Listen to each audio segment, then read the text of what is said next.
ready to grow. Good evening and welcome to the program dedicated to Nebraska's #1 industry, agriculture. This week coming to you from the Adams County Fair, where we will meet the Farm Youth of the Month and talk more about the Farm Bill versus food stamps debate and a big trade mission to Japan. And that's where we start tonight as Nebraska producers talk trade with a billion-dollar foreign partner. A delegation from Nebraska has wrapped up a trade mission in Japan. They see a lot of upside in beef sales now that regulations have been eased and Japan will accept beef 30 months of age or less. The Nebraska producers also visited areas hit by the earthquake and tsunami to learn more about relief efforts. Detasseling is a rite of passage for many Nebraska kids, and these young people play a vital role in agriculture. NTV's Alyssa Willard reports.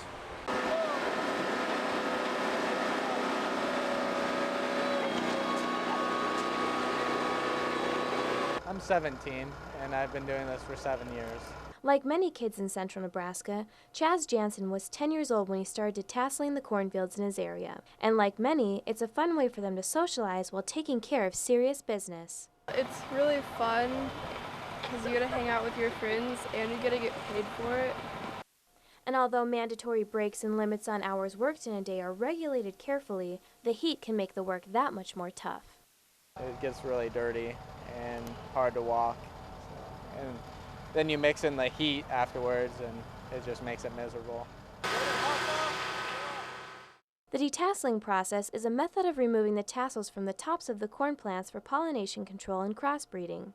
And with more cornfields comes the need for more workers. We're probably looking at 15 to 1,800 employees, and it's about probably 4 or 5 days close to being in full swing. A late spring is the cause for the late start for detasseling processes, but that shouldn't affect kids getting back to school on time. It's going to carry us on into about August 10th before we think about wrapping things up where it's normally August 1st. And although days may be warm and conditions tough, the kids still seem to have a good time. Thanks, Alyssa. That leads us to this week's poll question.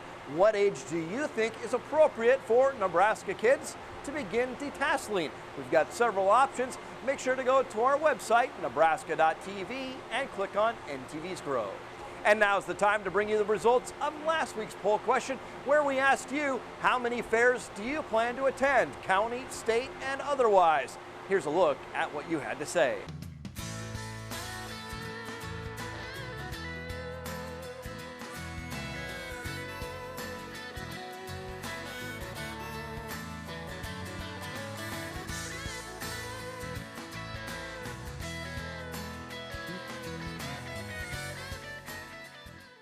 Much of central and western Nebraska continues to try to escape the grasp of extreme drought. The USDA announced this week they will allow emergency haying and grazing on Conservation Reserve Program acres. 54 counties are included at this time. The Nebraska cattlemen say they are very appreciative, saying it will help farmers and ranchers deal with extreme drought. Producers must sign up at their local Farm Service Agency office to take part. Officials say higher than normal summer temps and below average rainfall is taking a toll on Nebraska's corn crop. The USDA reports that dryland corn was rated only 57% good or excellent this week.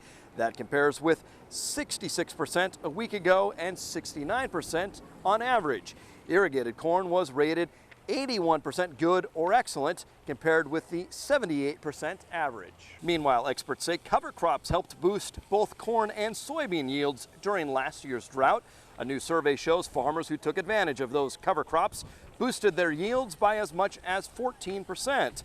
Cover crops are becoming increasingly popular in the fall and winter months because they help improve soil and field conditions. However, some farmers express concerns, saying cover crops will end up competing with cash crops for water. The House may have passed a scaled-back version of the Farm Bill, but now it sets up an even bigger debate over food stamps.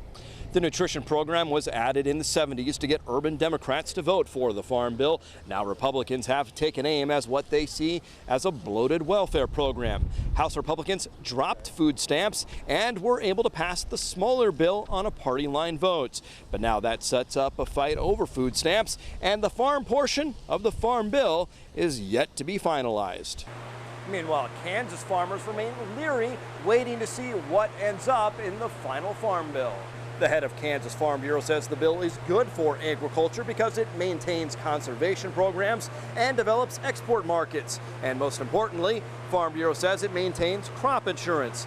Gone from both the House and Senate bills are subsidies paid whether or not a recipient farms.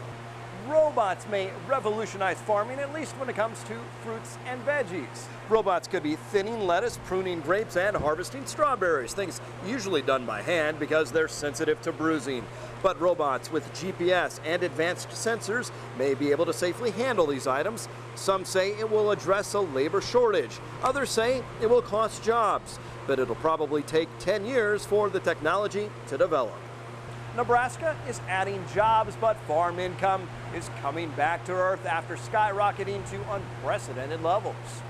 The Nebraska Business Council issued a long-range report and expects steady job growth over the next few years. However, the report says farm incomes continue to recede from 2011's record levels. The forecast says farm incomes will hit $5.2 billion this year and drop to $5 billion next year. In a farm landscape dominated by big GPS-driven tractors and combines and smaller all-terrain vehicles, some still do things the old-fashioned way, by horseback, especially those kids at the state 4-H horse show. Here's more. So let's try that transition again. Whether they walk, trot, or fly like the wind, horses have been constant companions for generations of cowboys and cowgirls. People just love horses. That's part of it. I think it's just that bond that you get with a horse that you don't necessarily get with all other animals. Alyssa Watts knows that feeling. I ride 3 times a day for like 3 hours. Life on the cattle ranch near North Platte also requires a workhorse. We move them from pasture to pasture. In April, we branded our calves. And when you do that stuff, you ride your horse? Yeah. Hundreds of kids are showing off the skills learned at the ranch at the State 4-H Horse Expo. Horse-drawn wagons and plows were replaced generations ago. Now even ranchers are changing with the times. There are a lot that have gone to using ATVs just because they don't want to have to mess with a horse that isn't always behaving. But there's still a lot of people that want to do it the old-fashioned way. They want to have their horse out there. And then depending on your terrain, you know, ATVs can't go as many places as a horse can. Sometimes we round up cattle with them. Farm kids like Emily Kaiser of Gothenburg use horses sometimes on the farm, but even they mostly ride for pleasure and competition. Horses are judged on how they move with walk, trot, and lope. Some are ridden by city kids, others on the ranch. But Lena Cottle says all kids learn life lessons from working with their horse. It's a humbling sport because you're not always going to win. Horses also top the list as the Nebraska State Fair casts its long-range vision. Horse shows take place at the Thompson Arena at Funner Park, but the Fair Board would like a new equine complex to match those used for cattle and hogs. It's just one of several improvements the fair hopes to make. Because we know, anytime you stand still, you go downhill. So I think we're intent on putting on a better show every year. Members of the Fair Board will be visiting horse arenas in Kentucky and Florida in the coming months. They're also looking at ways to tie out more cattle. Plus, they would like to add an indoor food court, a lake, and water feature in the coming years. A cattle feeder from Holdridge is the new head of the Nebraska Cattlemen.